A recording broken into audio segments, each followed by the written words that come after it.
Here we are. Here we All are. right. And last Thank you. is Jason. Jason's from Southern California, and he's been in Germany since 2003. He's a lecturer at the university here in Freiburg. So Jason, how are you? And what was your election day, night, week experience? So personally, I'm doing great. Just moved into a new apartment, so I'm trying to hide some of the chaos off screen for you guys.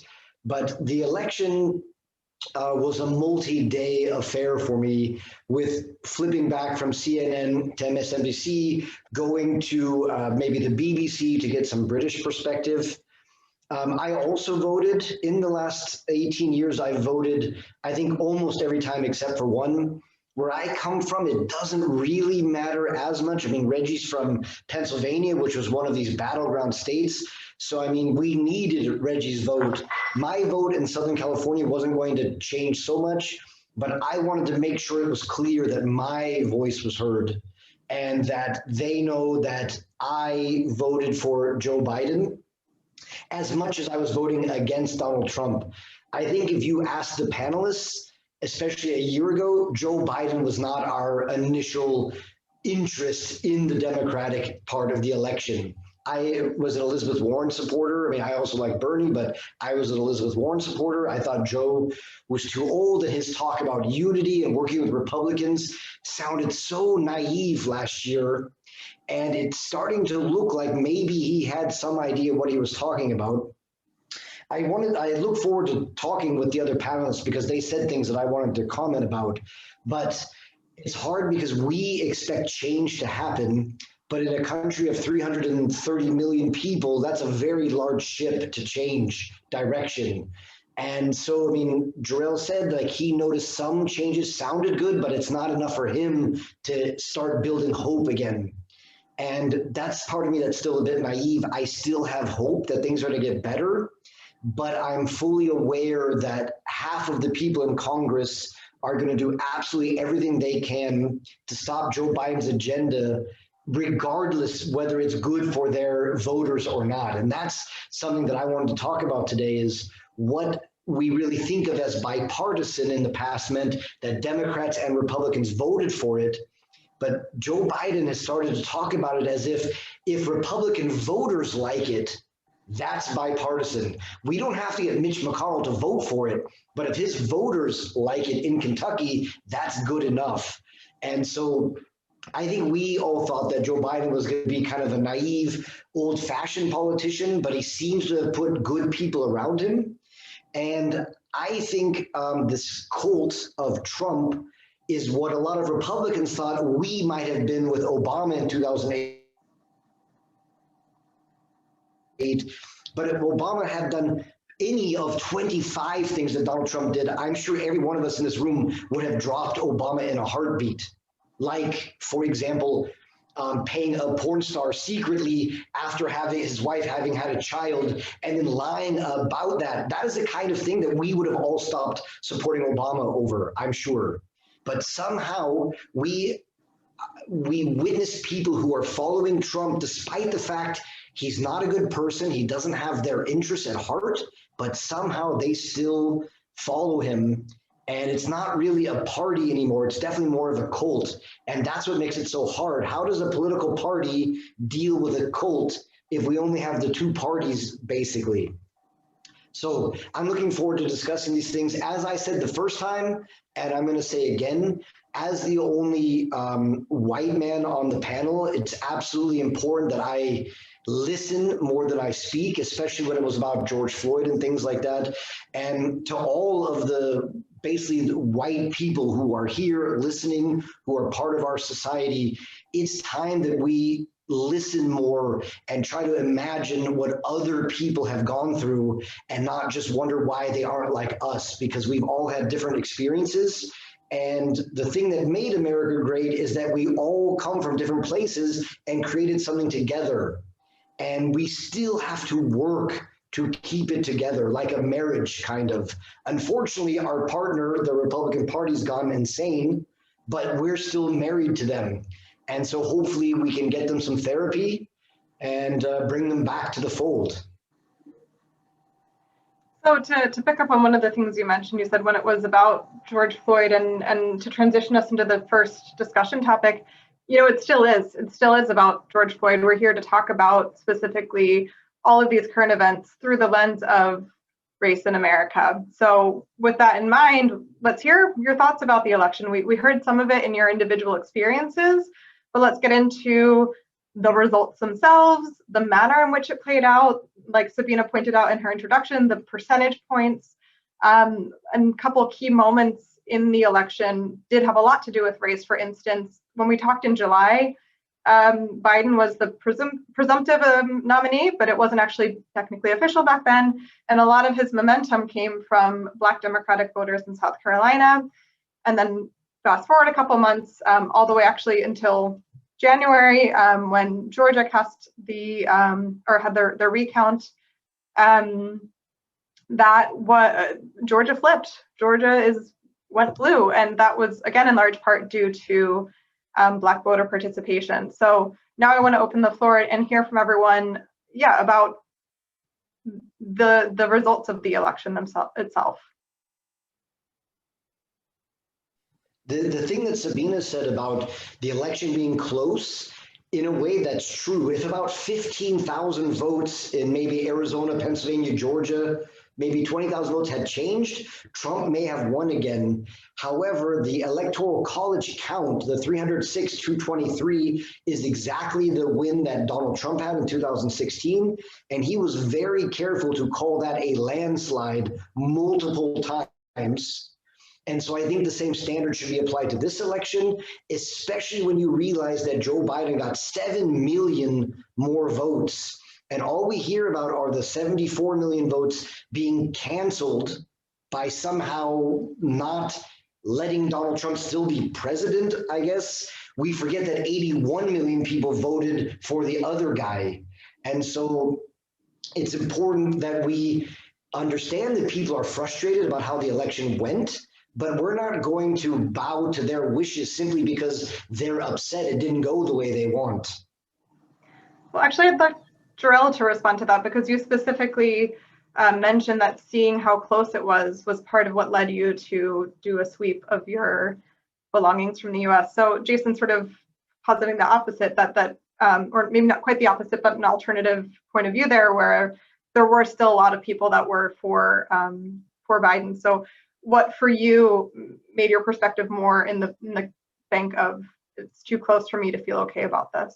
Just before Jorrell responds, the next morning it was incredibly close for me also. I only meant after all the votes were counted and we knew the final totals, it was not close. But the next morning I was sweating bullets, we say in English. In my opinion, the Electoral College count is completely irrelevant, just like it was last time for me. Hillary Clinton won the popular vote. I agree she lost the thing, but for me, if you have more of the popular vote, you should win. So I don't really count I don't really count the Electoral College vote when I say that, oh, it was close or a landslide. So Donald Trump didn't win in a landslide last time for me. He won by a technicality in a really strange system. And it's the same with this time. Yeah, Joe Biden won in a landslide on a technicality, but 74 million people think that this guy's an acceptable president. That's unacceptable to me. I wanted a landslide victory in the popular vote, and I'm talking 20, 25 million. That may be a high expectation, but that's what I expect from such an atrocious human being. Patrick, I've seen a lot of nods on your little square here. I would love to hear what you think. Yeah, because I was listening and I understand where Jorrell is coming from and where Jason is coming from. Trump's voter turnout increased. So he actually encouraged people to come out. So he actually did his job according to his party. And he actually would have won if a lot of people didn't turn out to vote and also vote by mail, right? And they expanded the voting period and the voter rolls all over the country, which is something new, right? And now they're trying to roll all that back. So we now know that the country is pretty much divided, and there is no question about that anymore. Now, what will happen in the next election will all depend on the personalities that the parties bring out, because this is all about popularity nowadays. And if Trump wasn't so unpopular on the left, he wouldn't have, you know, yeah, he would have won. Let's put it this way. If he had even handled the pandemic in a competent way, he would have won. And we should all be scared about that, right? That's what I'm scared about, because I see Joe Biden, he's doing everything on a competent level, but let's be honest, it's not inspiring. I'm not inspired, especially when he said, oh yeah, we're gonna give you all $2,000, you know, and then it turns out to be $1,400. That grates at me, you know, because that shows that the Democrats haven't learned their lesson. They haven't learned to sell their party, you know? And that's where I'm at, you know. I'd like to chime in here. I think something that's also interesting or important to look at is not just voter turnout, but composition of voters on both sides. Now, Trump did increase his voter. He increased his voter base not only with Americans in general, but with Black men, with Latino Americans, specifically Cubans and Venezuelans. There's also research that as far as the Asian voter bloc, he increased his voter turnout with Vietnamese Americans. And so it was not so much for a lot of those voters that he was a terrible person. It's that there were also voters on Trump's side that were anti-Biden and even more so anti-Kamala Harris. Because I think we might have talked about this in a previous session. Biden was not very strong on criminal justice as far as the crime bill is concerned.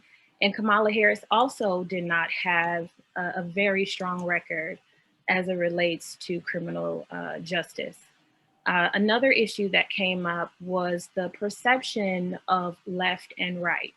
So the meaning of left and leftist groups for people who come from countries like Venezuela or Cuba, or if they came through political conflict, means something very different than we might understand as Americans who grew up in the country. So when they hear the word socialism and leftist groups, the Republican Party was very intentional in the way they used those words to craft certain messages to certain voter groups, which is something that has changed over the last years. Traditionally, Asian American voter groups have been ignored, and Latino or Latinx American groups have been pushed together as a monolith, which is not something that you should do for any nationality or group or ethnicity, but is also very important when it comes to understanding your voters and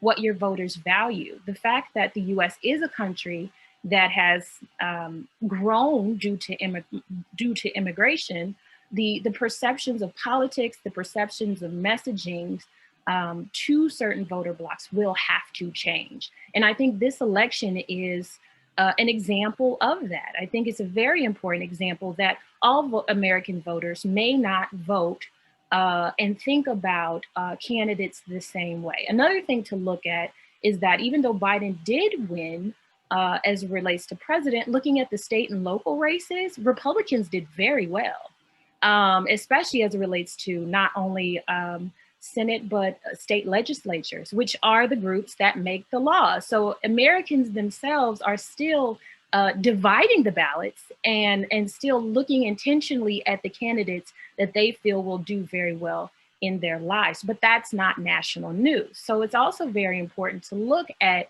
how voters are voting for other races as well to see how well a party might be doing, what voters find important.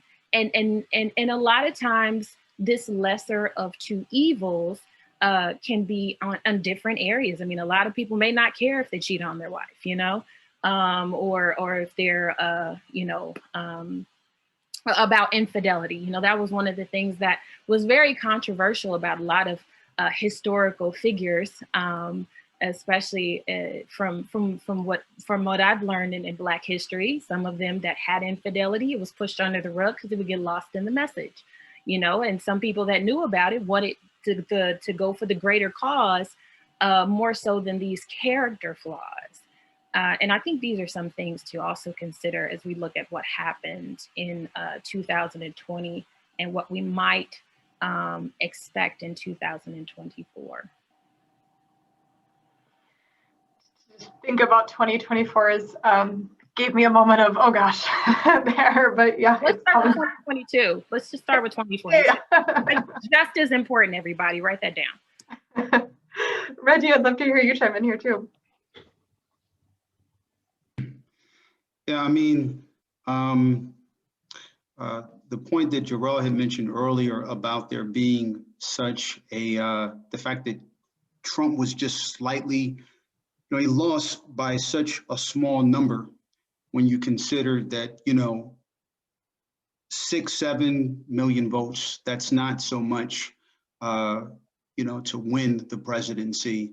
And I too would have preferred that it'd be like a landslide victory for Biden. I've always wondered myself, and again, maybe because things now are online, you can hack into any particular system. You actually have groups that are very, very much smarter than the government and its security system. And so I myself wondered actually, how close was this race? And not only that, what were actually the real numbers? There was a really famous comedian, because you asked me, wonderful guy by the name of Dick Gregory, who said that back in '68, when he ran against Nixon, he actually woke up one day and found that he had actually acquired like 9 million votes, I believe, in New York.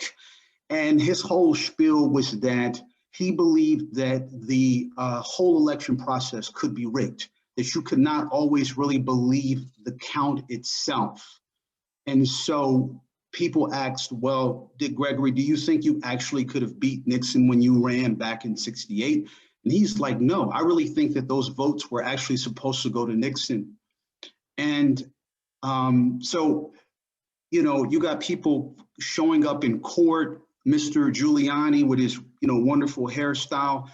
You got this guy basically fighting and going to judges saying, okay, listen, we got 500 votes that we actually found. Turned out that these votes were, under the machine. It was in the box. The Teletubby stole them. All kinds of craziness going on.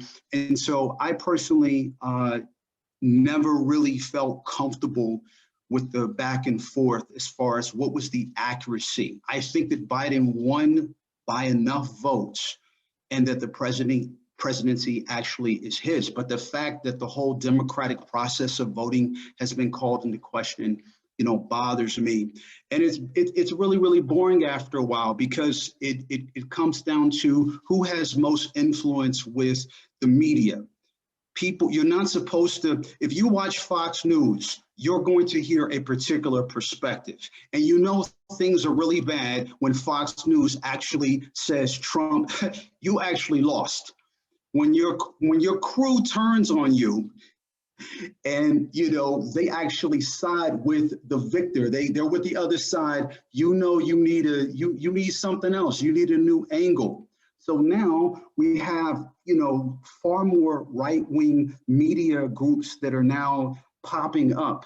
And so now people are like, okay, Fox News, you guys you're not conservative enough for us. We're now going to go over here and check out what the news is saying about our guy Trump.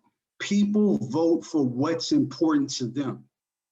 If it's of interest to me, I'm going to vote for that particular person, because that guy is saying what I'm like to confirm in my own reality. He is validating me. People want to feel validated.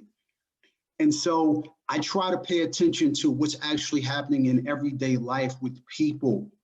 And the statistics will always be funny. And I know I'm always bringing examples from, entertainment industry, but I remember again, the big homie, OG Master Teacher Karras once said, it's very easy for somebody to go platinum. All you need is $1 million. So if somebody says my record sold 1 million copies, that always can be questioned. At the end of the day, I do believe that Biden won, and I have no idea what's going to go down with Trump. I guess he'll continue to go to his friends in the courts to try to, say that the election was rigged and that he's the real president of the United States. He'll pay off judges. Maybe Rudy Giuliani will finally get his $20,000 a day or a week. Maybe he'll get paid again. I mean, it's really, really crazy. And so at the end of the day, it's almost like I can't even take it seriously. I really can't. It's a very, very sad situation. Yeah. Part of that is because we have this 24-hour news cycle and they have to fill it with something. So the golfer Tiger Woods was injured in a car crash yesterday or the day before, and it was wall-to-wall coverage for the entire day. So I think we need to find a way to get information without them telling us what to think about it. And Fox News generally tells us what to think about it, but doesn't tell us what the information is. So Reggie, you referred to Fox News calling Arizona for Joe Biden early, and this caused many, many Fox viewers to look for news in other places. News in other places. This OANN and Newsmax, which Patrick commented on, they're currently being sued for $1.3 billion because they lied about the integrity of our election. So it's one thing to say, well, I don't think my guy lost. It's another thing to be a news station saying that, bringing people onto your program to say that, and then other politicians get to use that as a reason to say, look, there's a lot of confusion about who won this election. There's not actually. Reggie said, I think, or I accept Joe Biden won. I actually think that people got the idea that maybe he didn't win, maybe Trump won, and that is so hard to imagine. If we can't agree that Berlin is north of Freiburg, how are we supposed to talk about German geography? And so if we can't agree that there was no voter fraud, in fact, I think it's important to mention the only documented cases of voter fraud that involved police and court cases were Republicans, like using the dead mom's voter registration to vote again. There were no instances of widespread voter fraud. And that's what makes it so frustrating that these states that were close, they have started enacting, I think in the last weeks, about 150 new pieces of legislation to make it harder for people to vote. Why in the world would you want to make it harder for people to vote? There's no good answer for that. We don't want illegal immigrants, actually undocumented immigrants, to vote. That doesn't happen. People go to jail if they do that. So to use this fallacious reasoning or this, pardon me, bullshit about voter fraud to then enact legislation to make it harder for, surprise, surprise, African Americans, minorities, college students to vote, that actually says to me, the Republican Party isn't interested in getting new voters. They're interested in stopping new voters. That's their raison d'etre. That's the thing that motivates them, not creating policies that attract new voters, but to stop the wrong kind. And I think that's something we have to make sure people understand. I think that's a good point to come back to as far as looking at state and local elections. So if we had Joe Biden win, and yet we look at our state legislatures and people don't know who their state legislators are, then the voting laws are not going to change. They're going to get more and more restrictive. And so I think this is the problem with the 24-hour news cycle. Well, first of all, the various stations we've talked about are news stations. Like, that is how they're positive. So if you are going to the place that is advertising itself as a news station, instead of getting kind of a various input of sources, especially if we're talking about visual media. So what's happening in newspapers are actually suffering. Local news outlets are actually suffering because people are not paying so much attention. And then a lot of times politicians, especially if they want power, they do want people who are more knowledgeable of the voting process. And that tends to be people who are not voting in primaries, people who vote, who don't vote in off years. So I think a way to look at how to move forward and how to improve this is that we do have to now start to focus on what is happening in our state and local legislature. So if Georgia was extremely close due to the increase in mail-in voting, and one of the issues with that was not that the legislature permitted that, it was just that it was an order that didn't go through the normal legislative process, then it may not improve for the next election because you don't know what the priorities of the state lawmakers are. And that's who's going to determine how voting is done in that state. Now, the demographics of Georgia is changing a lot. Georgia is a now growing not only in political differentiation, ethnic differentiation. It's now a new growing Hollywood. So you have a lot of cultural product coming out of Georgia as well. And so I think Georgia will be a good state to pay attention to how that affects the politics, who's running.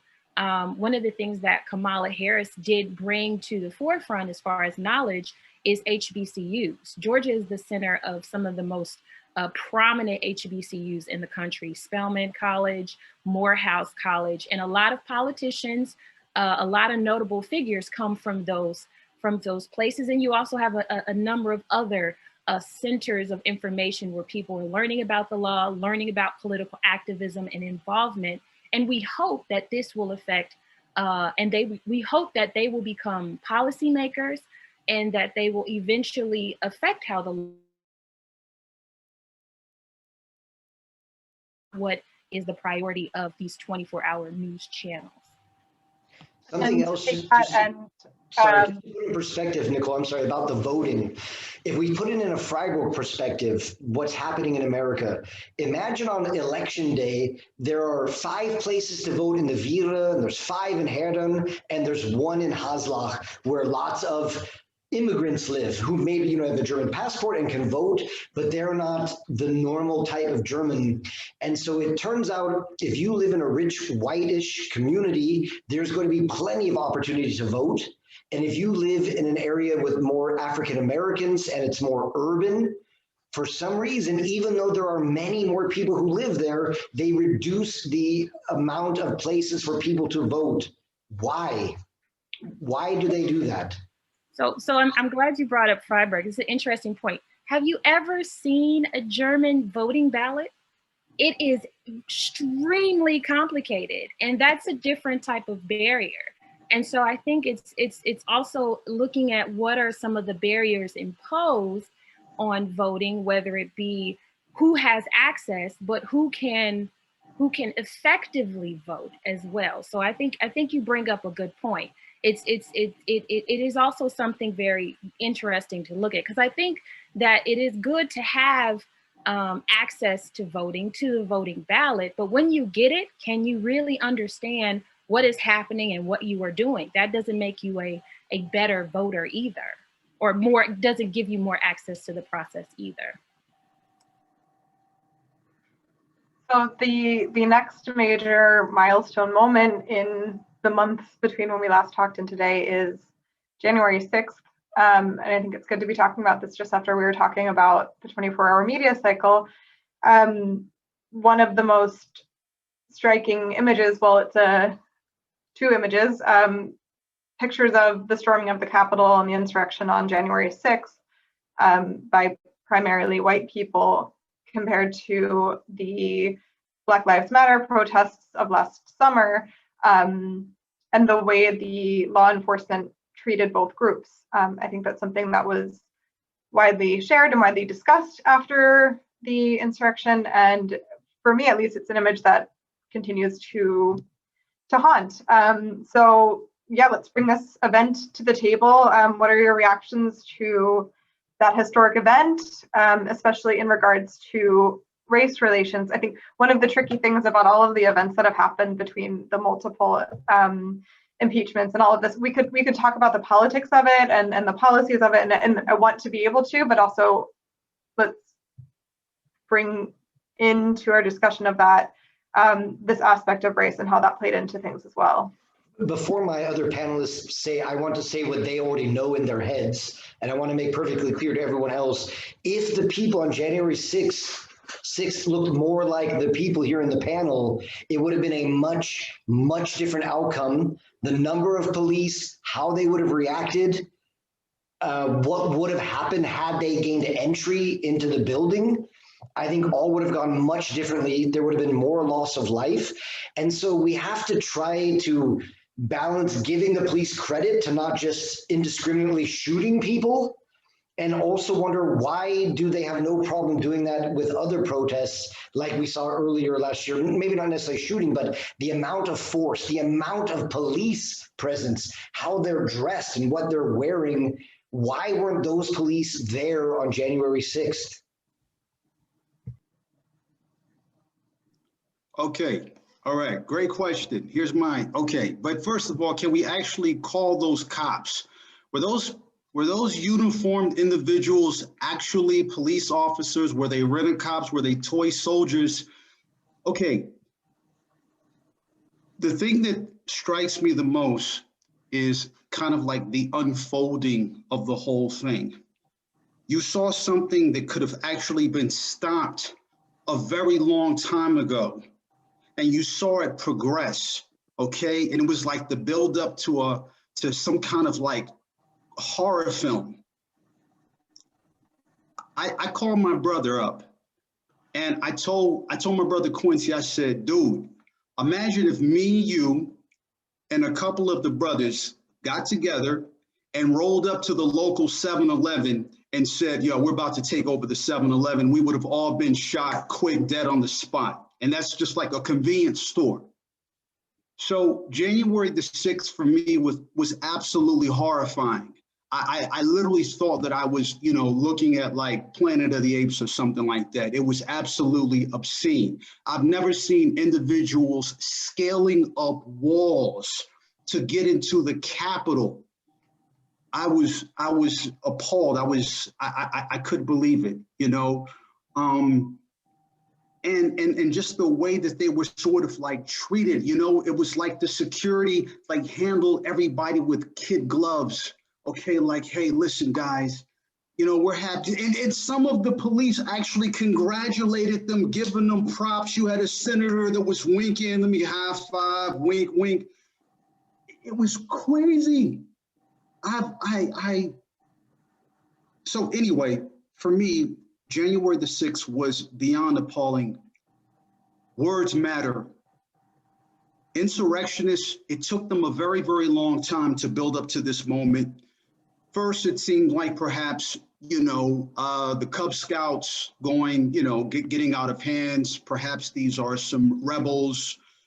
Maybe these people are protesters. So you had all types of flowery language to describe what had happened. And then if you notice, they are always pulling up new footage to show how bad actually things were. So the first time we watched January the 6th, all of us were like, yo, we can't believe this is crazy. Then more footage showed up. And then everyone was like, yo, this is crazy. Hey, what? They want to take out Miss Pelosi? Oh my gosh, how did they get inside? What? People actually had duct tape, rope and everything? What? They had the gallows up too, trying to get up Mr. Mike Pence? Oh, he only escaped 30 seconds, like 1 minute more. The insurrectionists would have kidnapped him, taken him hostage. What? It seemed all very choreographed in a way. And after a minute, you had to actually ask yourself, who allowed them into the Coliseum? Meaning, how did they get so close? What happened to the National Guard? You have all of these sort of convenient events that sort of took place that allowed the insurrectionists to take over the Capitol. And that's the thing that really like bothers me most. If you have a lot of people that this is where your conspiracy theories actually are born. Because everybody in the streets are looking at this like, yo, I think somebody wanted that to happen. I think some people actually took the day off because this would have never happened. If you or I do something, you call 911, you got a problem. In fact, for a single Black man, usually about 6 or 7 cops show up for one dude. So I'm still very, very much, this in of itself is a mystery. You're going to keep on watching the news and they're going to keep on investigating this. And criminals today have absolutely no common sense. You imagine you commit a crime and you're like on Instagram, like, yo, look, Mom, look at me. I'm breaking into the Capitol. So for me, I was just completely appalled. And I really hope that they get more of these people, send them all to jail, really. Yeah, that's how I feel. It was absolutely nuts, excuse me. Yeah, I wanted just to kind of piggyback what Reg said. I felt a little numb because, you know, my parents are immigrants and they're from Haiti. So we know they've experienced a few coups d'etats themselves. And they were just kind of, I hate to say it, when I was communicating with them, they were like, yep, America got its comeuppance, you know? Finally, it happened to the Americans. So now they know how it feels. But my parents are citizens of the US. So it was kind of weird because, like, you're still in the country. I'm not. I can feel that way. I'm out. But I was kind of wondering why were they so ambivalent about it? But yeah, their home country, you know, has had to deal with American intervention for generations, right? So for them, it was incredibly cathartic to see now Americans get to feel what they felt over their lifetime. And it doesn't feel good to know your country is that vulnerable to influences from outside that can twist the information that regular citizens are getting on the ground and allow them to think that that was the right thing to do to save the country. Remember, people weren't talking about that they were going there to destroy the country. No, they wanted to save it. So let's be honest here. We have some real work to do to educate people on both sides about, you know, what saving the country is about. You know, it's not about, you know, what happened on January 6th, that's for sure. I do think with some of these media companies potentially go out of business for how they helped sell this stolen election. I mean, the media today are using the phrase "the big lie," which was a reference, I think, even to what happened here 80 plus years ago. The fact that so many people easily believed it, like, we don't critically think about things anymore. We often in America will have the TV on and you're doing something else and you're getting passive information. You hear something. If you have the channel on for 4 hours, you're going to hear the same thing again and again. And then you're going to say to people when you see them, oh, didn't you know the election was stolen? How? I mean, Trump couldn't tell us how it was stolen. You know how we know? Because he tried over 60 lawsuits and lost all of them except for one. I do think it's important that we are honest. The one court case he didn't lose was about how close people could stand to the ones counting the votes. That's the one court case he didn't lose. And there were Trump-appointed judges who we should be worried about what they're going to do with their lifetime tenure. They would not even listen to the cases because there was no merit or they didn't have standing, which meant that they weren't someone who was directly affected by it. Like the Attorney General of Texas wanting to sue the election results in Pennsylvania. Germans might not understand this, but especially in the South, people care very much about the rights of their individual state. Texas wants to leave the United States still. That's how much they care about it. And yet at the same time, they wanted to stop another state's election results. And this is the kind of cognitive dissonance without reflection that we're dealing with. People that are certain without being informed. So for example, I maybe like some of the other panelists, my dad's primary source of news would be talk radio, which in the United States is it's conservative, it's corporatist, it's pugnacious, it's misogynist. Recently, a radio DJ died. His name was Rush Limbaugh. And I would like to try to find something nice to say about him, and I can't. I mean, he has been a cancer on the American body politic for 25 years. This is someone who had a song called Barack the Magic Negro after Barack Obama won his election in 2009. This is the kind of person who was lionized by the Republican Party. This guy got a Presidential Medal of Honor from President Trump a couple of months ago. He is not deserving, or was not deserving, of such such praise. So we have a lot of work to do. I think also we've spent a lot of time I would consider myself a liberal, maybe not quite Die Linke, but in American politics, I'm a liberal. We have a lot of work to do to somehow find a way to deal with people who clearly had no problem overturning the election. How are we supposed to, think about politicians, congressional people going back to work, thinking 140 of my colleagues voted to overturn the election when they knew, I mean, all of them must know that there is no basis for them to have done that except for Trump wanted it. And those are the people that we somehow have to make compromises with in Congress now and create legislation that they also are going to vote for. Hello, they are not going to vote for it, period. And so working with them to try to get Mitt Romney's vote or Lisa Murkowski's vote or Susan Collins's vote, we're going to end up compromising, or we say in English, giving the store away to get one singular vote just so Republicans can say that they were against it anyway.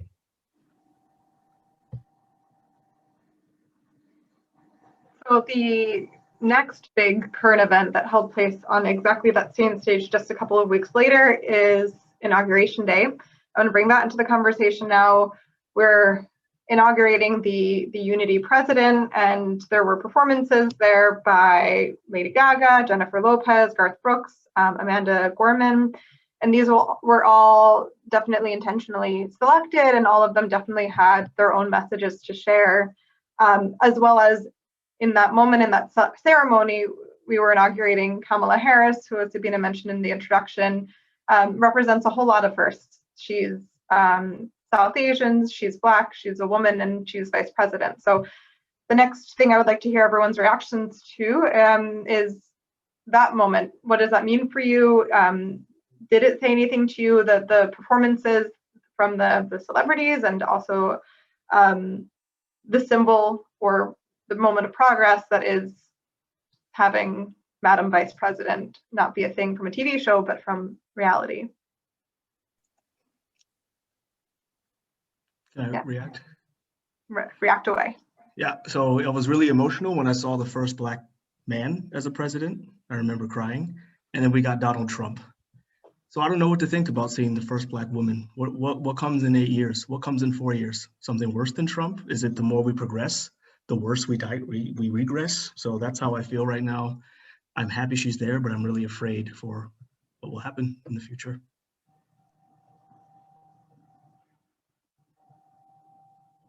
I mean, we should be honest. The reason Joe Biden is president today is because of a guy named James Clyburn, who's a congressman from South Carolina and African-American.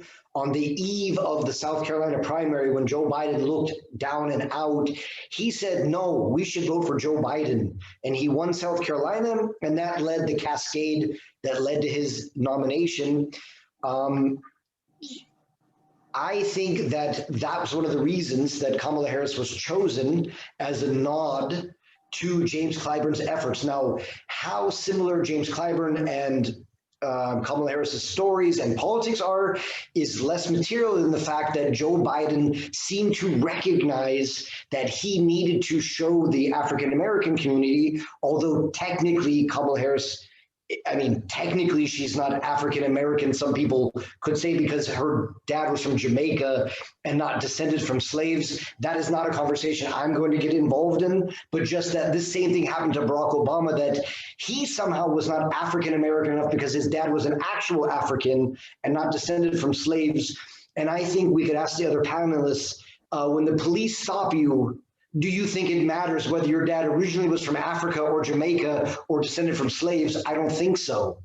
So Joe Biden recognized what led him to get the nomination, and he chose someone of value. I mean, she seems to be someone that also is not too liberal to have scared away some people.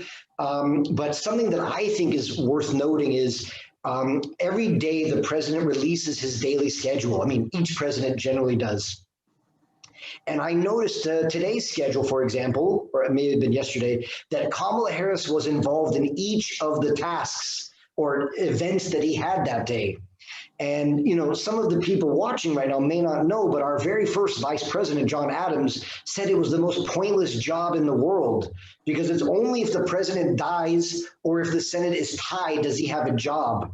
And so easily, you know, Joe Biden could have just sent Kamala Harris and some task force to make some minor change, but he seems to be including her in a lot of the activities he's doing, almost as if grooming her for the next president. And so I think that he's doing more than just having nominated her, but trying to include her, maybe even in decision making. But I'll leave it to the other panelists to add to that, but I just wanted to say that. Well, I would specifically like to hear from you, Esther, as the only woman on the panel. Did that moment hold meaning for you, and why or why not? Yeah, it was kind of strange. I felt a bit indifferent. It was much more significant for me emotionally when Barack Obama won as the first. I think it could have been fatigue from politics or maybe a little bit more understanding of political strategy that led me to be a little bit more indifferent from Kamala Harris. Also, I think there was a lot of, there's a lot of connections that I do have to Kamala Harris as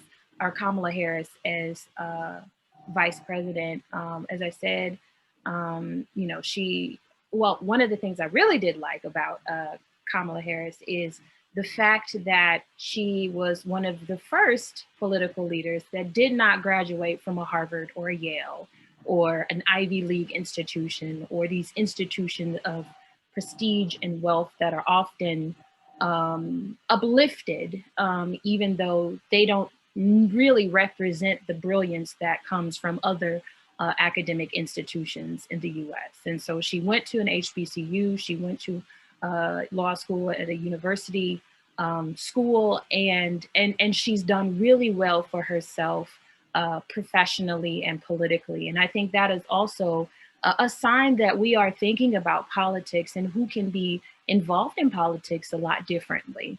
And I think this is something that we might have also, or this is also something that came up during with the last Supreme Court nominee as well, coming from Notre Dame here in Indiana. The other thing is she is a member of Alpha Kappa Alpha Sorority Incorporated, which is also my sorority that I was, that I have been a member of since university. And one big part of Black sororities, is the first Black sorority in the US.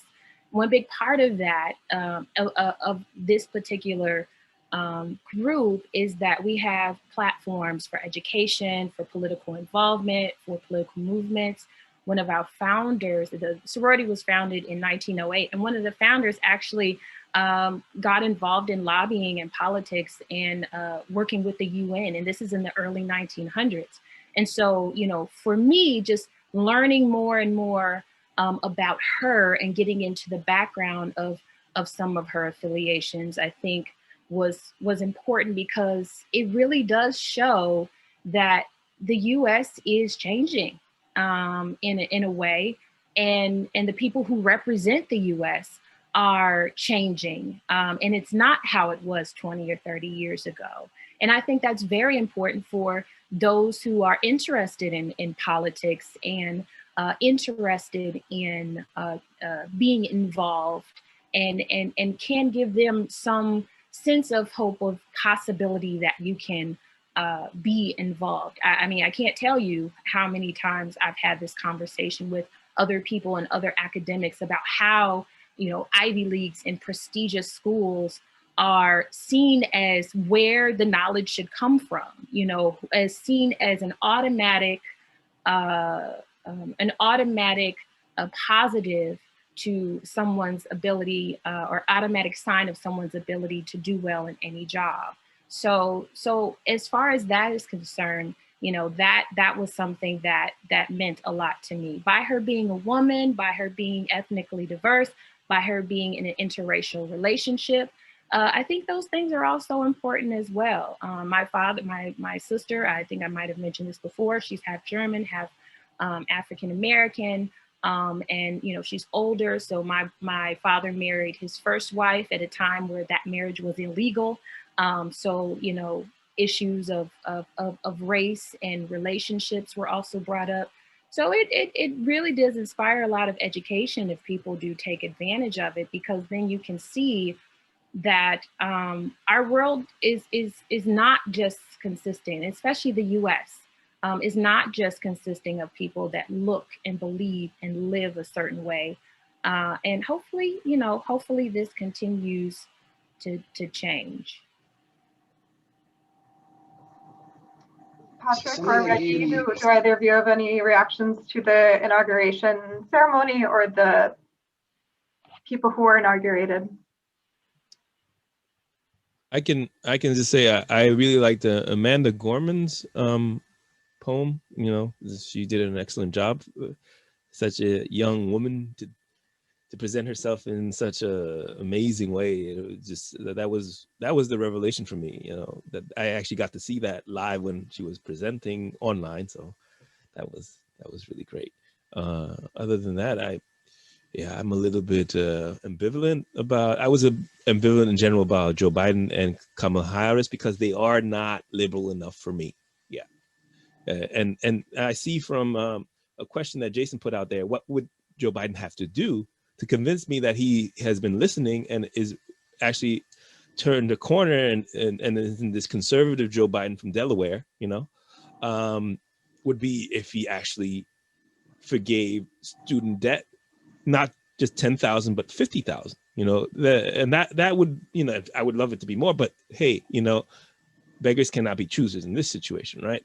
But I don't think he's going to do it because he's kind of, you know, still in the, I guess he's still in the pockets of the corporate elites. He still wants that money from these corporations that benefit from giving predatory loans to students.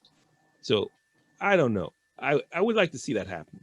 That's why I'm kind of ambivalent, because all of this talk of bipartisanship just means nothing will change. And he said it, nothing will change. And if that is how he's going to run his 4 years, outside of the relief package that we deserve as Americans, you know, it's not like, you know, we shouldn't get that relief package like the Republicans want to talk about doing some kind of austerity measures. You know, suddenly after they blew up the budget, you know, they got all the tax cuts for the rich, and then now they're like, oh, that 1.9 trillion, that's just too much now. It's too much, guys. I can't, you know, if Joe Biden goes along with that bullshit, you know, he's lost me already. You know. I do want to say for everyone in attendance that, as Sabina mentioned in the chat, you can start sending in any questions you have. There's a couple more things that I want to get to here with the panelists, but I am going to start integrating questions from the attendees. So please feel free to start typing them in. And then Reggie, you haven't gotten a chance yet to react to inauguration ceremony, day, moment. I'd like to throw it to you now.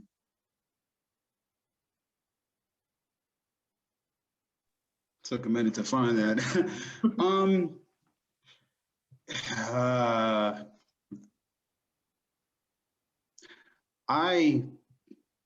I really wanted to get excited about Ms. Kamala Harris's nomination for VP of the United States. I really wanted to, again, get into the flow of 2021, and I picked up her book. We did her book for our book club, February, of course, this month. And I wanted to like it. I walked into the bookstore. I was trying to decide, okay, what's going on today? You walk in the bookstore, then all of a sudden, you know, you go in Rambach, and of course they have all the new titles out that they want to push onto everybody. So you have Mr. Biden's book, his book is back, and then Kamala Harris's book. And so I said, okay, let's give this a try. And I really wanted to get into this lady's life. And it's true, she's accomplished so many amazing things. And I've always been very, very impressed, because the first time I saw Miss Harris in action, of course, was when she kind of like, you know, interrogates the corrupt CEOs, some politicians that deserve a slap on the wrist. You know, she's like, you know, and I've always thought that she reminds me a lot of, you know, Elizabeth Warren in this area of the way these two ladies are just, they're deadly. They're deadly when it comes to these hearings. You got to see them in action. But does her power, how does that translate over into the political realm? And that's the question. You can be an amazing attorney. You can work very, very well with people on this side. But now let's see what happens when you move over into a different kind of field, because we've seen how that went wrong with Trump. People thought that because he was great at business, he's a businessman, he can repair a malfunctioning corporation, Wall Street. He can repair, here's a guy who knows about business. But then if you come to think about it, you're like, wait, but didn't he file for bankruptcy 6 times? And now we're going to trust him with the United States? So sometimes when a person hasn't had adequate experience in that particular area, or, you know, industry politics, I sometimes wonder how well will they do. There's always been this conception that people in business will make great presidents, okay? Whether or not you think about George Bush Sr. being the former director of the CIA, or if you think of Dick Cheney being the president of Halliburton. So corporations and politics there's always been a revolving door between these two worlds. So, and I wanted to try to understand, what are we getting with this vice president? When I saw pictures, and we've all seen this before, we've gone over this ground before, the relationship that Biden and Kamala Harris seem to have, at least publicly, was always questionable. Yes, she was very, very good friends with Mr. Biden's deceased son, you know, Beau Biden. Okay, I understand. Okay, maybe she is a friend of the family, but when she called Biden someone who was a segregationist, when she was running for president and they were kind of going neck and neck at it, I was like, wow, these people are definitely not friends. So then they turn around and they're like, yo, let's get into bed together. There's something much higher at stake. I'm not hanging out with my enemies. And I still don't understand the dynamic of their relationship. Am I happy that she's there? Definitely. What can I be proud of on a positive note? Little girls waking up, seeing someone that looks like them. That's a beautiful thing. That's something that I can empathize with. I love that very, very much. But there's always a hidden agenda behind every nomination, behind everything that's done. It's not done. Biden just didn't say, yo, I'm going to do this because I'm in a good mood. Hey, Miss Harris, would you like to be my running mate? No, everything is strategic. And you got to ask yourself, what is going on here? So I'm going to see that. And then, to be honest with you, again, no disrespect, but I always thought that her value spoke for itself. Her experience does speak for itself, but you get a feeling in reading her book, again, you learn a lot about her policy. You learn a lot about the causes that are dear to her heart. I respect that very much. But I'm still looking for the person. And I thought that when she stood up and said, yes, and I'm Black too, I thought it was overkill because I didn't think it was necessary. And I wondered at that time, was she still trying to capture more votes? I don't know. It seemed very, very fishy. And it was very different when Mr. Obama was running for president. I didn't see that constantly thrown out there. We know what he is. We know your roots. So it's a it's crazy. I've always thought that someone who defines themselves as quote unquote Black is someone who is not able to actually identify the roots of their African ancestors.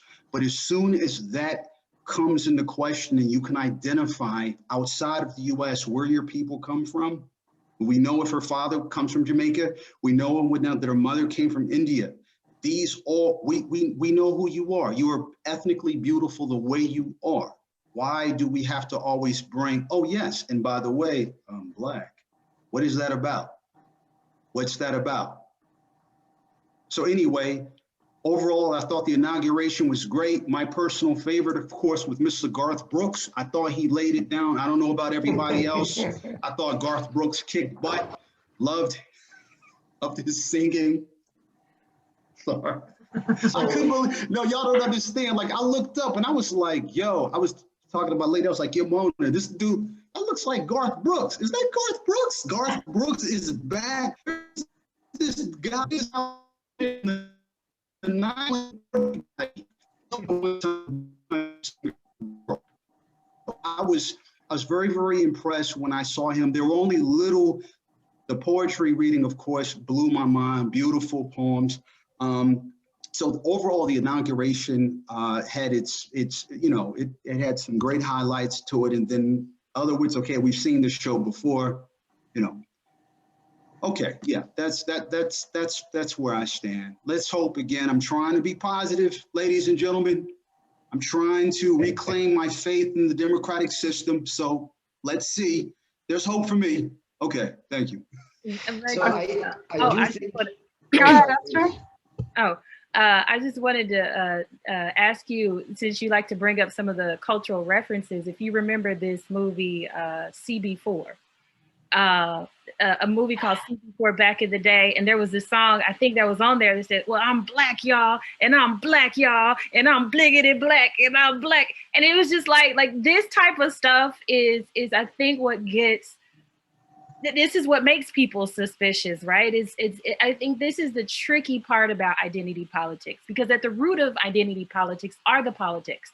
It's about a person's not necessarily claimed identity, but also assigned identity. I mean, we are Black, or we are people of color, and we are Negroes by virtue of the law, not just because people called us this. And so our identities are not just what we prefer to be called. They can also be what people decide to call us. And when you have this this type of oh by the way, it comes into question this idea of pandering in politics.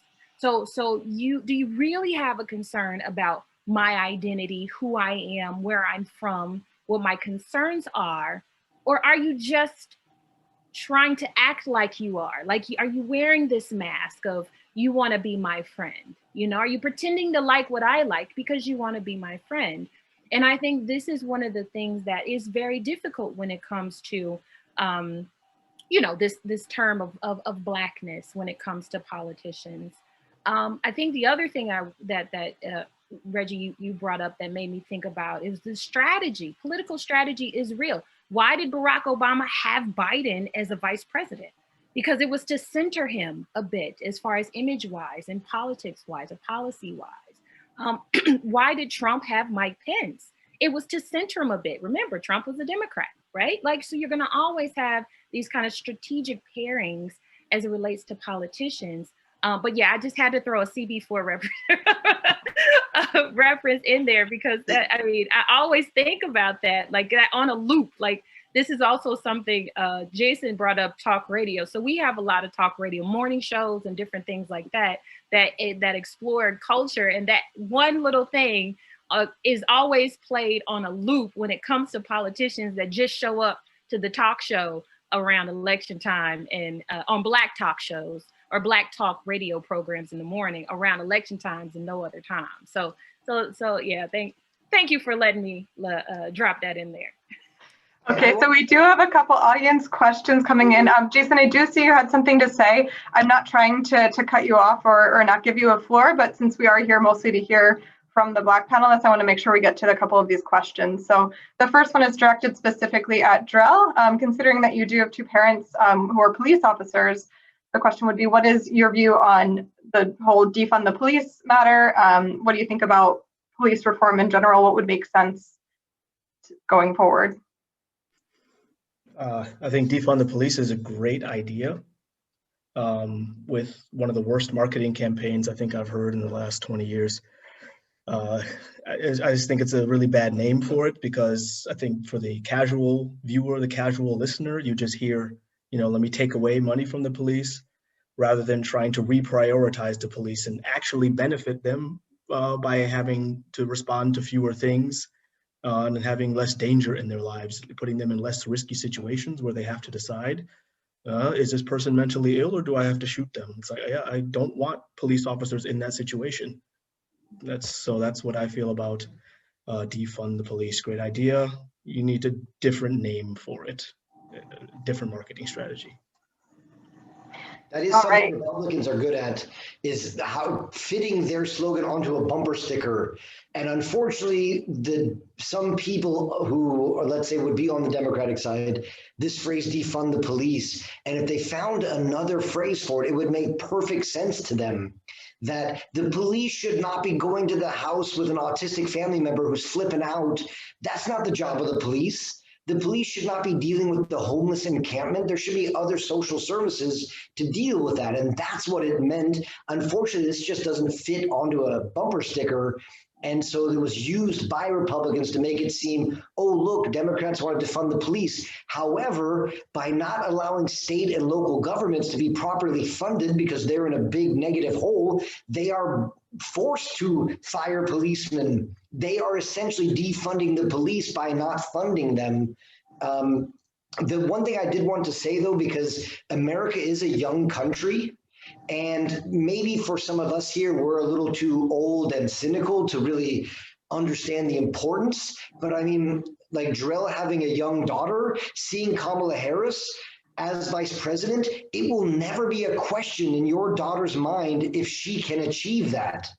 And maybe when Esther was a little girl and she mentioned it to her mom's, you can be whatever you want, honey.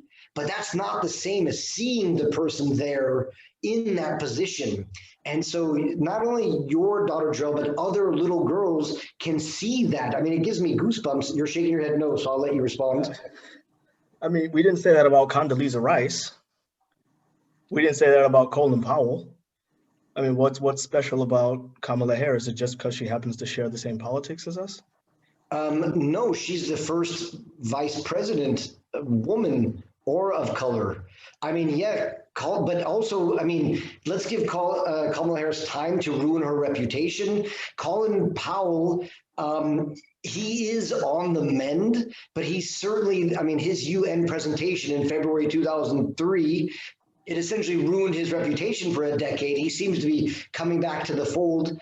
So it's not just because of the politics. It's just that even if Trump had nominated Condoleezza Rice to be his vice president, your daughter could still have that experience. I can achieve that. And I think that was just something that I wanted to say. Okay, so come back to the audience questions. We have a really great one about slavery reparations. What's everyone's opinions about that?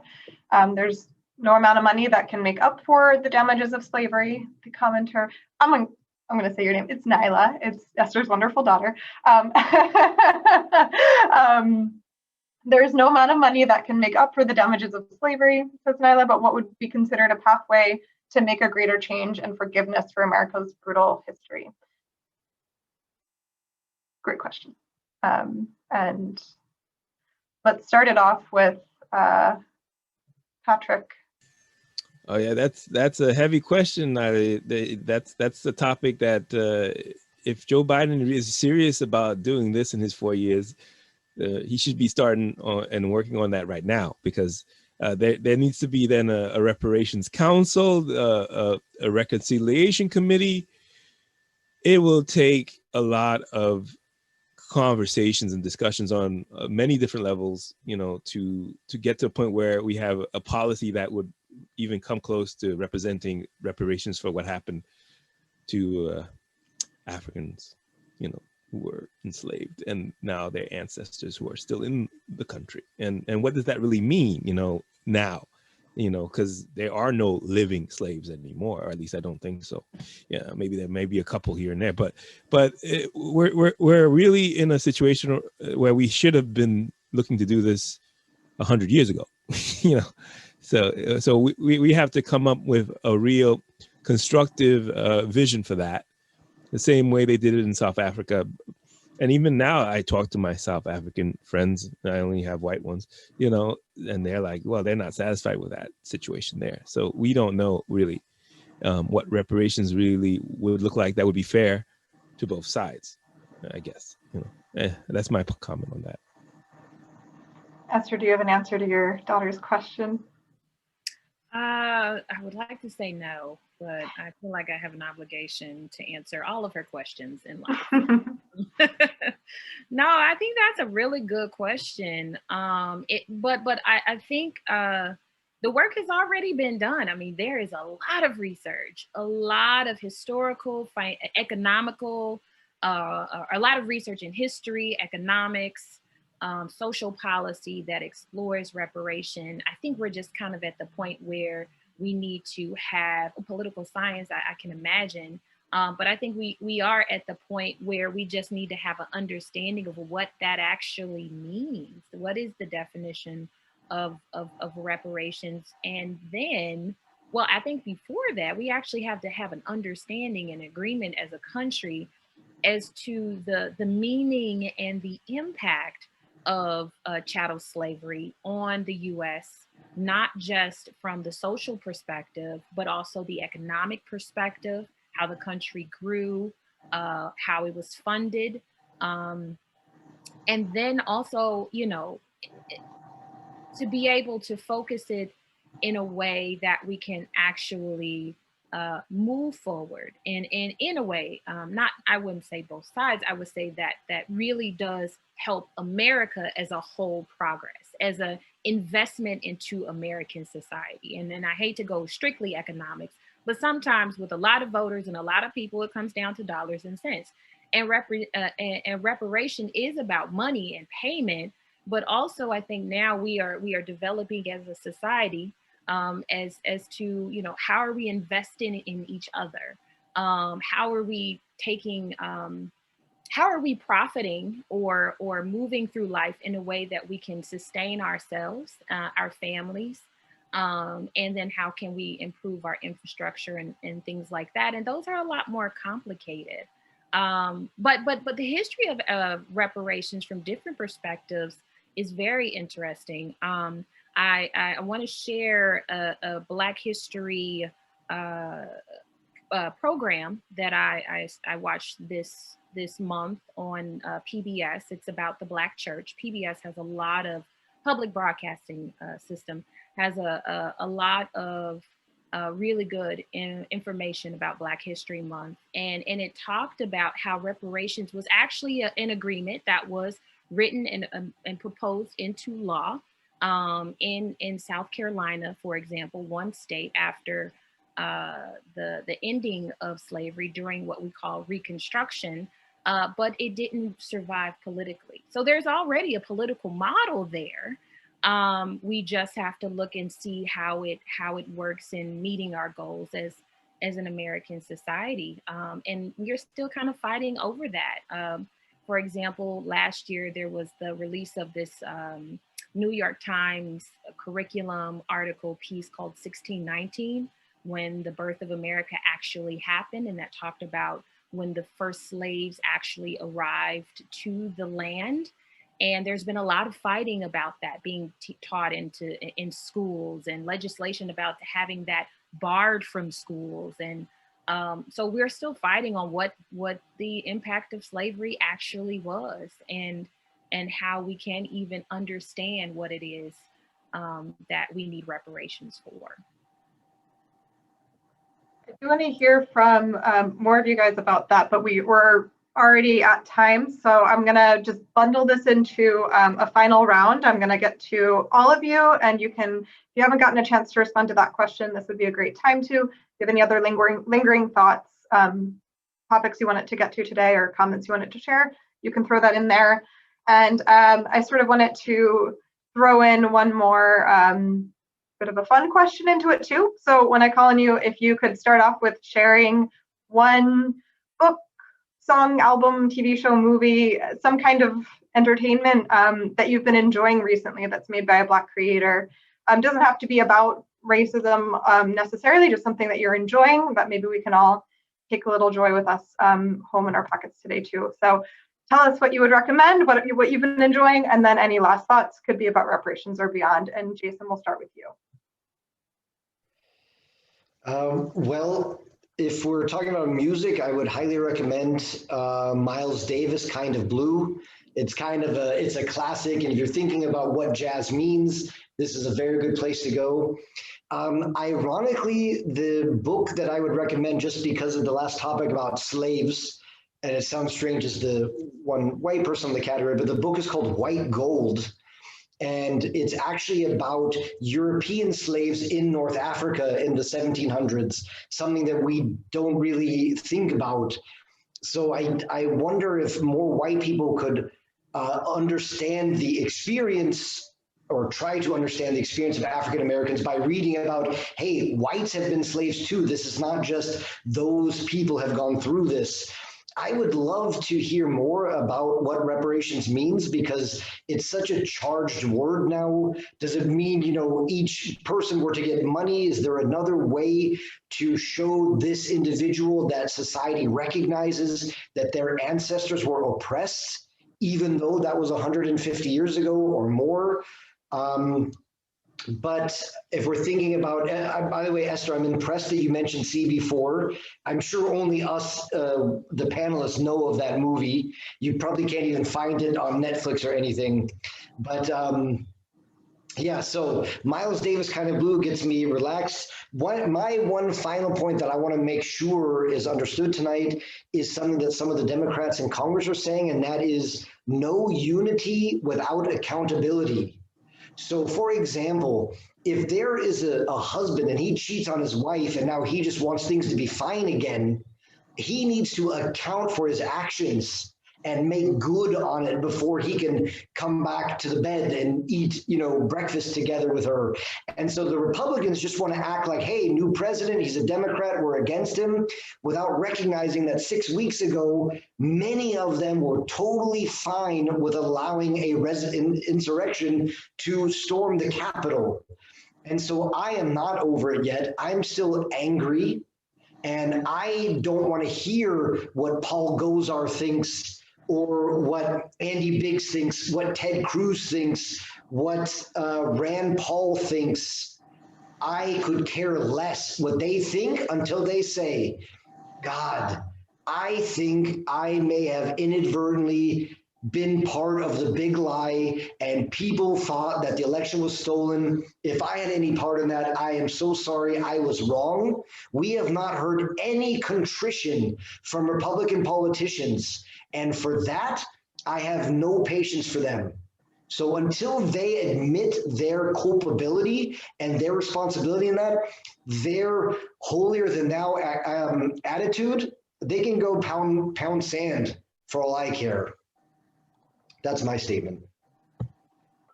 Okay, so next we can go to Jorrell. My recommendation is Joyner Lucas, ADHD. If you haven't heard it, get on that. Wait, Reggie, do you know it? Thank you. My final thought is very similar to Jason, and it also touches on sort of the reparations thing. It's this no unity without accountability. I think that America needs accountability, but almost for the last 400 years. We need to be able to reconcile with the fact that America has a really, really guilty past, simultaneously with people who want to believe that America is great. And this feeling that America is great is almost blocking their ability to really understand that America has done some bad things in the past. And I think that if America can finally hold itself accountable in an adult, responsible way, or an adult and a mature way, I meant, then I think we can finally make some progress and not have to have these panel discussions for this topic every 2 or 3 years. So I think, again, there's no unity without accountability. It goes, for me, beyond January 6th. It goes all the way back to the start of the American experience. Yeah. Esther shared a link in the chat with the PBS program she mentioned. So people can check that out. I just tried it. I think in Germany you would have to buy the DVD. You can't just stream it, but someone mentioned they maybe found it on YouTube. So if you found it on YouTube, please share that link in the chat as well. And Jorrell and Jason, if you want to type in the Black created content that you recommended, then people in attendance can also check there if they want to follow up on any of that. And we're following my grid pattern. So next up is Patrick. Okay, I got you. Okay. Yeah. What have I been enjoying lately? I've been listening to lots of podcasts. So, and Jason, yeah, jazz. Yeah, I've been into this jazz vibe lately, listening to cool jazz on, I think that's on Spotify or no, I don't know. Well, I use Alexa, so it's got to be from Amazon Prime. Unfortunately, I'm giving my money to the masters, but it's okay. It's good. Cool jazz, Coltrane, Miles Davis. That's been helping me to calm down for a while now, so that's been helpful. But podcasts, I'm a sports fanatic, so I listen to Jalen and Jacoby podcast because Jalen's so cool. Jalen Rose, basketball player and now celebrity podcaster and talk show host. So yeah, that's how I wind down and have fun. Yeah. Oh yeah. Okay. My thoughts. Yeah. I'm definitely hoping that Joe Biden keeps his promises. And if he does, I will vote for the next Democratic leader. If he doesn't, then I will probably vote for someone from a third party. Hopefully it won't be from Trump's party. I don't have any interest in Trump's party. So yeah, that's how I'm looking at the world. And I hope everyone, find some peace and solace for the next few years, that you have some competence in the White House, but they need to really perform this time. They can't just keep, whistling Dixie or whatever they're going to do. They got to perform. Okay. That's how I look at it. All right. Next up is Esther. Okay. So as far as media, it's kind of difficult because I've actually been rewatching the entire series of The Walking Dead. Not exactly Black lead. I mean, Michonne is definitely out there in front. But I would say, as far as a Black show that's not so widely known, would be good. It's called Queen Sugar, and it's based upon a novel. And Queen Sugar, I think, is on Oprah's network. So it's a drama, but it's a great show about a family from New Orleans that is, well, all over, and it talks about race relations in New Orleans culture, family dynamics, family relationships, in a way that I think is very representational of no matter what color or what ethnicity you have. And it also talks a lot about, my thing is politics. It also talks a lot about politics, and especially if you're interested in agriculture and farming, the politics behind farming and agriculture. I know there's been a lot talked about, like some of the farm bills that were happening during the Trump time. But this is a really dynamic show. It's called Queen Sugar. Again, it's not something that you can freely stream from Oprah's channel, but you can definitely find it on iTunes and other media. Music-wise, I tend to listen to a lot of 90s hip hop, especially not late 90s, early 2000s. No, I'm gonna stick to the 90s here, and probably not so appropriate for a wide audience. But one of the artists that come to mind as far as another featured voice in media is a rapper named Bun B, who's from a group called UGK, and he also has a like a commentary or like a journal. I cannot remember what it is, but he's a brilliant mind as it relates to current culture and sports and different things like that. So I think he either has a podcast or a radio show that I've seen, or a visual kind of YouTube show or something that I've seen. I'll find it and put it in the chat. But he's great. His music from the 90s, if you're a little sensitive, probably stay away from it. But but I mean, I also really enjoy him as a voice of current culture. So I'll put both of those in the chat. Awesome. Did you have any lingering stray thoughts to wrap up on for you? Yeah, again, I'm going to go back to my mantra for all of these panels and conversations about the U.S. All politics is local. A lot of politics is local, maybe not all of it. And I think eventually we do have to get away from the sports of it. The Republican Party is not a monolith, and neither is the Democrat Party. And a lot of it relates to political strategy. A lot of it relates to culture and upbringing, because just like there are people who are brought up liberal and on the Democrat side, you have a lot of people that grew up in strictly Republican families, and a lot of people that grew up in those families and never left those towns. And so their view on America, their view on politics is going to be based upon their experience.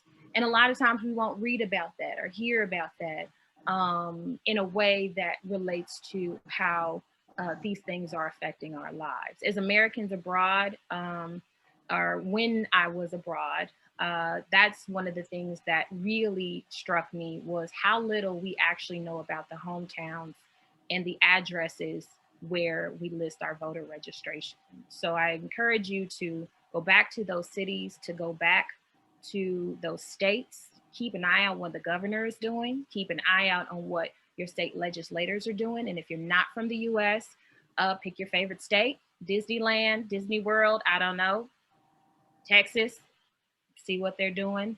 And also realize that local media needs your support too. Okay.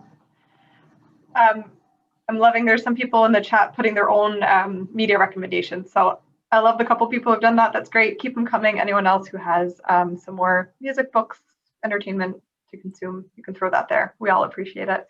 And wrapping it up, Reggie. Wow. Okay. Before I give my media recommendations, I just wanted to share that I think the whole theme about reparations really sort of that caught my attention, because I'm still wondering, you know, how will they work that out?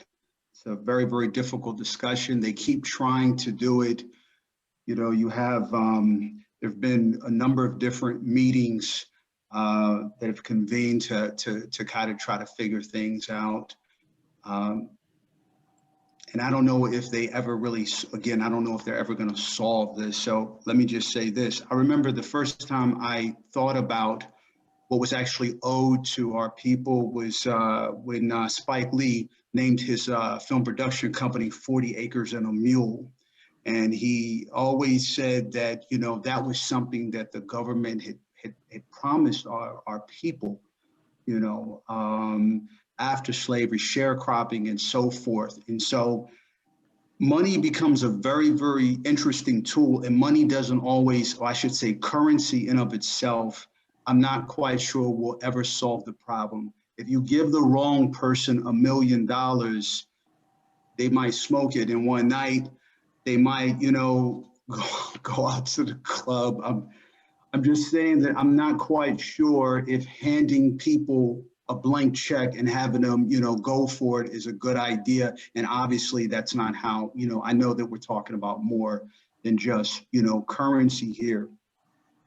But land, you know, we have a lot of wonderful rap quotes, and I'll never forget again what KRS once said. He said, there can never be justice on stolen land. So when it comes to the way resources are distributed, how they're overseen, that also is very, very important, because true wealth has historically been built and capitalized off of those individuals that control certain resources. What kind of markets do we control? What type of, you know, when it comes to education, when it comes to industry, you know, do we build our own cars? Because if we're truly American, that also means that we can participate in the fruits that the American capitalist system has actually netted for everybody except us to a certain extent. So resources are definitely important. And when you mention reparations, you're going to have to always bring that into the conversation. $5 today is definitely going to be maybe 50 cents in 10 years. So again, what are we going to do with that? I really, really hope that the country moves forward, that we can actually make the playing field for economics. We can level that playing field for everybody. But remember, not everybody wants a fair world. We sometimes think that there's just one answer, that you have good guys and bad guys, as Esther pointed out. Neither the Republican Party or the Democrats are a monolith. It's an excellent point, but neither can this be fixed, you know, in a single go. They've been trying to get that country together for 400 years, and we're just here. So, you know, there's a reason why a lot of people have given up. There's a reason how come, you know, Biden is still wondering, okay, we're going to make the minimum wage $15 an hour now. They're still fighting over basic things. What about universal health care? What about a universal basic income? So all of these are things that we're going to see. How are they going to deal with these things? You know, even the whole thing with the COVID, and I know we're not going to get into the whole thing with COVID, but even that's a lottery in of itself. You've got rich people that can actually, you know, make sure that they get a hold of the vaccine first, you know, beyond the high risk groups. Forget the high risk groups. I've got the money, I'm going to pay for the vaccine. So equality is always going to really be something that we will all have to continue to fight for, I guess. On a lighter note, I felt a little ashamed. Everybody named very, very interesting television programs, and to the extent I have a weakness for The Crown on Netflix. I know it sounds wild, but I have a little bit of a weakness for The Crown. I know, right? I'm watching this, and it's like this incredible soap opera taking place for the dudes. I'm like, I find myself rooting for Prince Philip at times. I don't know if that's good or not, but I'm like, yo, this guy's a real man. He was able to set aside his career and everything to support his wife. Thumbs up. I would say for music, I really, really am a big fan of Sade. I love the Diamond Life album. Okay, so you want to relax and kick back. Diamond Life by Sade, also her greatest hits. If you really, really want to go all in terms of hip hop, and what I really, really personally view as my foundation of principles, I'd have to get it. I have to give props to the 1988 album. It Takes a Nation of Millions to Hold Us Back by Public Enemy. Without question, in my opinion, maybe the most political album ever put together, specifically in hip hop culture.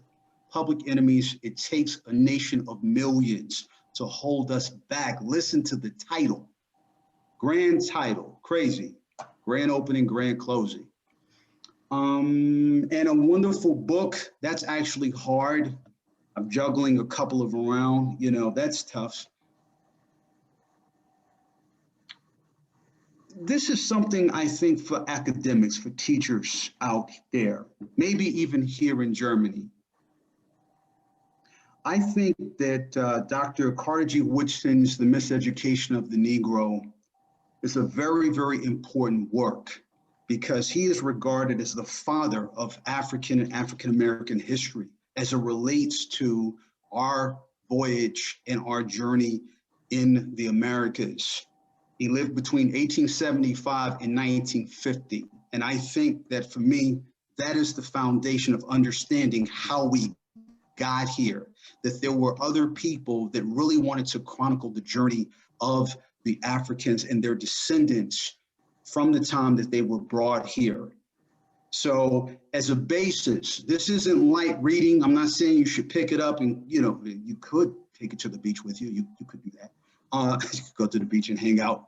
But I really think that educators really kind of need to get their hands on that, because it might give them a little bit of direction as to other books that they might want to check out. Richard Wright's Black Boy, one of my personal favorites. But again, we're sitting down now and we're now talking about autobiographies and so forth. But anyway, I can be there all night talking about my favorite media and things, but I want to thank each and every one of you for participating. I always learn something from all of you, and I know we don't see each other that much. I found out that Esther she was gone. I was like, what happened? I found that out through the grapevine, through an unlikely source, not even from somebody at the Carl-Schurz-Haus. It was like, yeah, Esther's gone. And I'm like, what? Who told us? Just pop it in the chat. No, just okay.